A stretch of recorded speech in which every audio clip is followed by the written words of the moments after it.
믿음에 대해서 히브리서 말씀을 함께 살펴보고 있습니다. 여러 구약의 믿음의 사람들을 이야기하면서 하나님을 기쁘시게 하는 믿음이 무엇인지 히브리서 기자는 이야기하고 있습니다.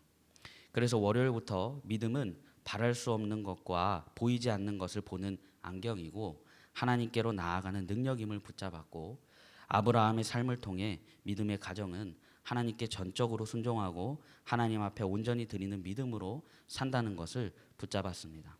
그리고 어제는 믿음의 사람은 약속을 따르는 나그네의 삶과 하늘의 고향을 동경하는 삶을 사는 것을 붙잡았습니다.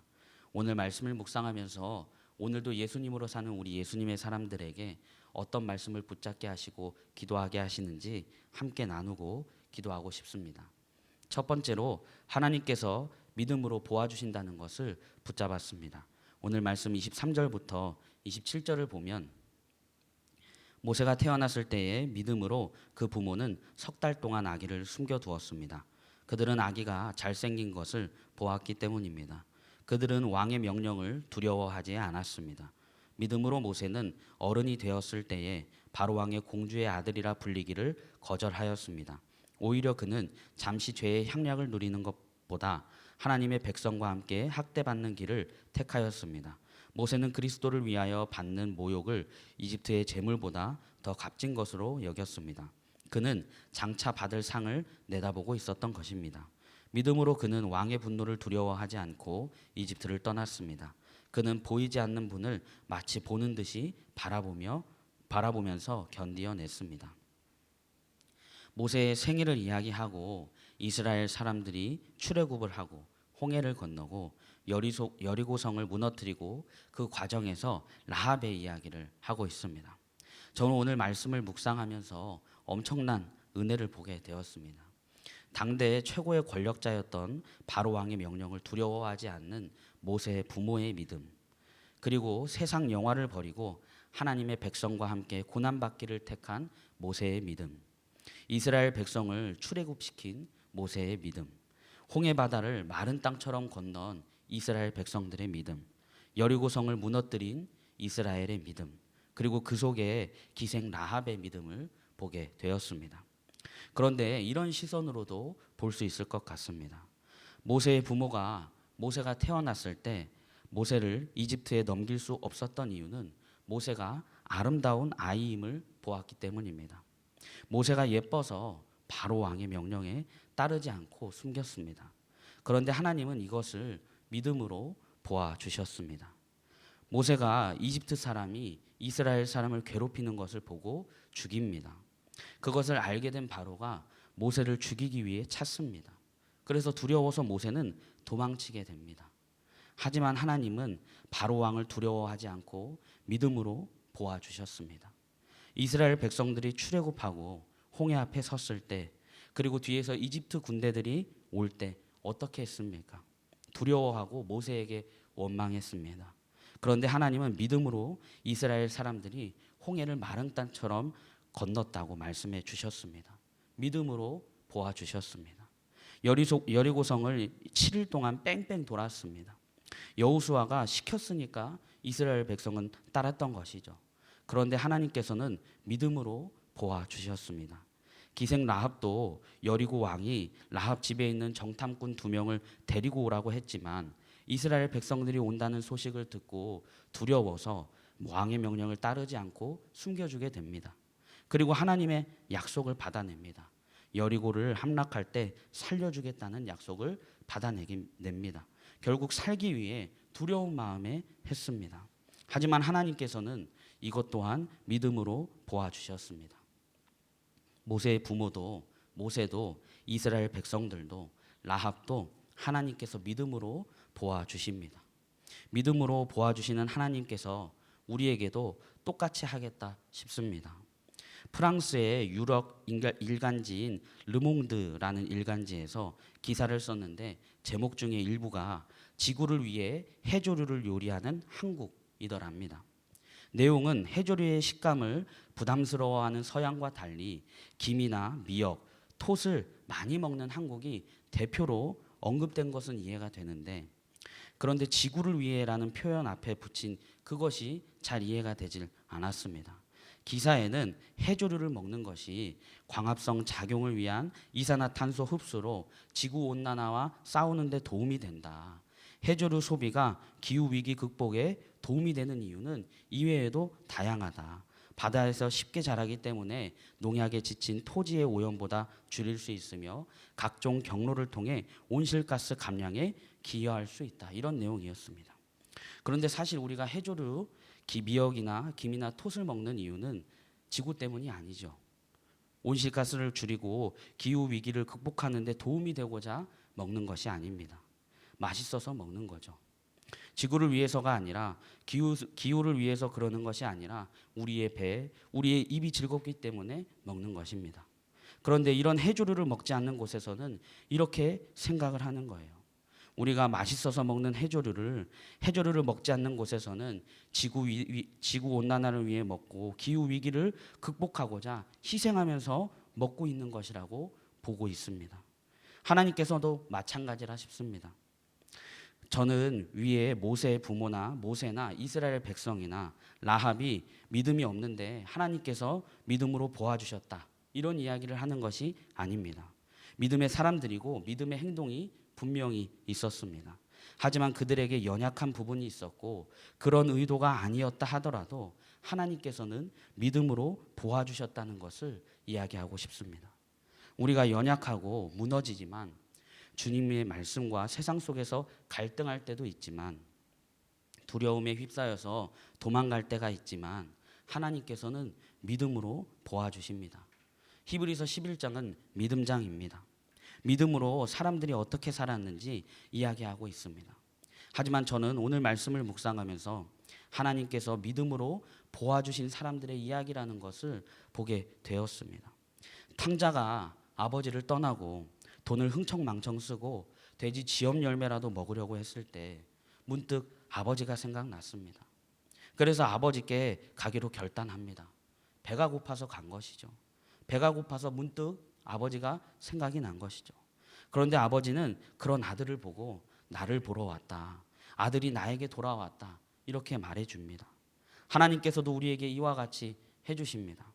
우리의 삶이 힘들고 우리의 삶이 지쳐서 한 행동들이 우리가 연약해서 했던 행동들이 하나님께서는 믿음으로 보아주신다는 것입니다.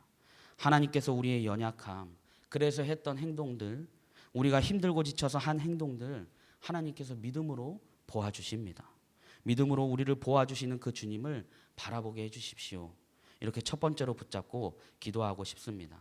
두 번째로 하나님께서 생명이 되어주신다는 것을 붙잡았습니다. 오늘 말씀 28절부터 31절을 보면 믿음으로 모세는 유월절과 피 뿌리는 의식을 행하여서 모든 맏아들 및 맏배를 멸하는 이가 그들을 건드리지 않게 하였습니다. 믿음으로 이스라엘 사람들은 홍해를 마른 땅을 지나가듯이 건넜습니다. 그러나 이집트 사람들은 그렇게 해보다가 빠져 죽었습니다. 믿음으로 이랫동안 여리고성을 돌았더니 성벽이 무너졌습니다. 믿음으로 창녀 라합은 정탐꾼들을 호의로 영접해 주어서 순종하지 않은 사람들과 함께 망하지 아니하였습니다. 하나님께서 우리의 연약함, 그래서 우리가 했던 행동들, 우리가 힘들고 지쳐서 했던 행동들을 믿음으로 보아주신다는 것을 보게 되었습니다.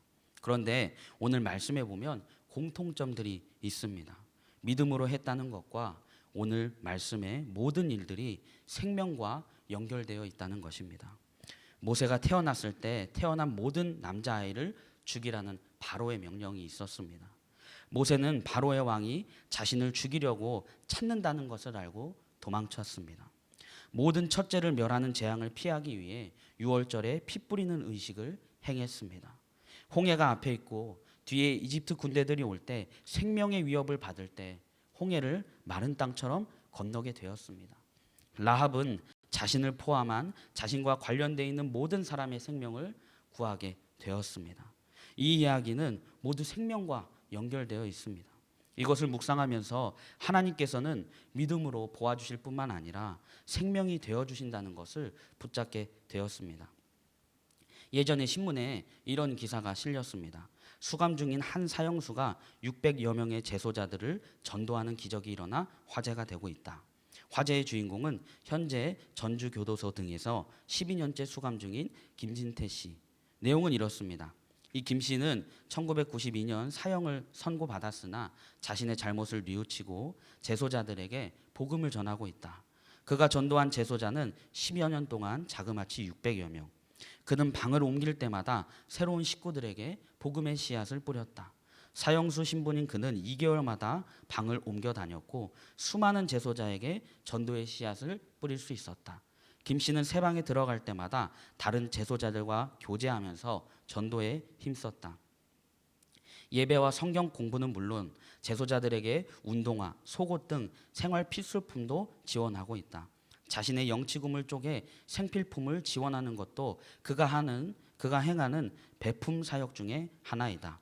운동 시간을 빼고는 같이 시간을 보내야 하는 구치소 재소자들에게는 감방의 형님격인 김 씨에게 뜻하지 않은 사랑을 받고 감동의 예수님을 영접하고 있다.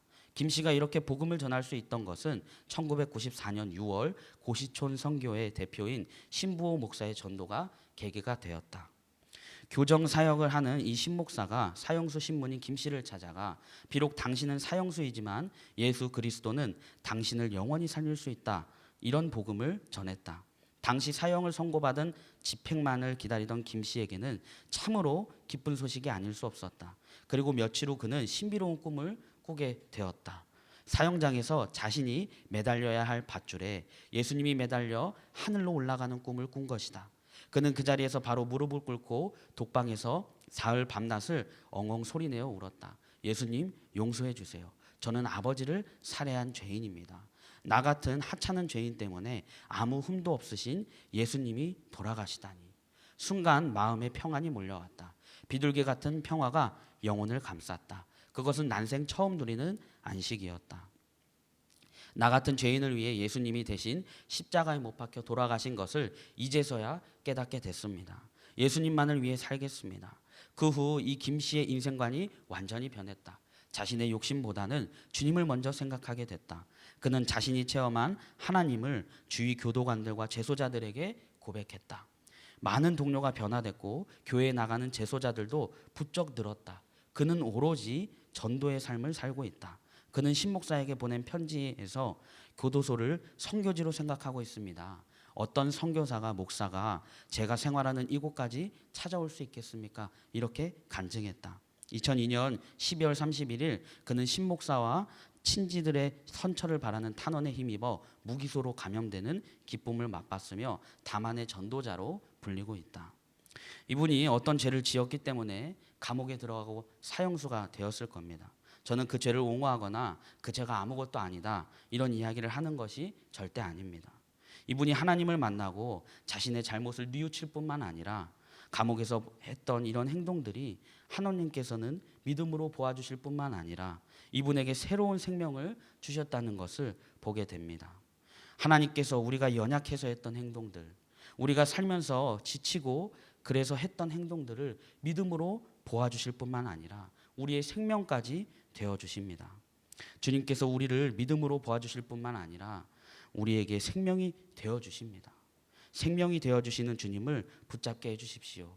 이렇게 두 번째로 붙잡고 기도하고 싶습니다. 오늘 두 가지를 나누었습니다. 첫째, 하나님께서는 우리의 연약함 때문에 했던 행동들, 우리가 지치고 힘들어서 했던 행동들을 믿음으로 보아주십니다. 둘째, 믿음으로 보아주실 뿐만 아니라 주님은 우리에게 생명이 되어주십니다. 오늘 두 가지 기도 제목을 붙잡고 한 번에 기도하고 싶습니다. 첫째, 믿음으로 보아주시는 그 주님을 바라보게 해주십시오. 둘째, 생명이 되어주시는 그 주님을 붙잡게 해주십시오. 우리 이 기도 제목 두 가지를 붙잡고 함께 기도하며 나아가겠습니다. 하나님, 이 시간 주님 앞에 기도하며 나아갑니다.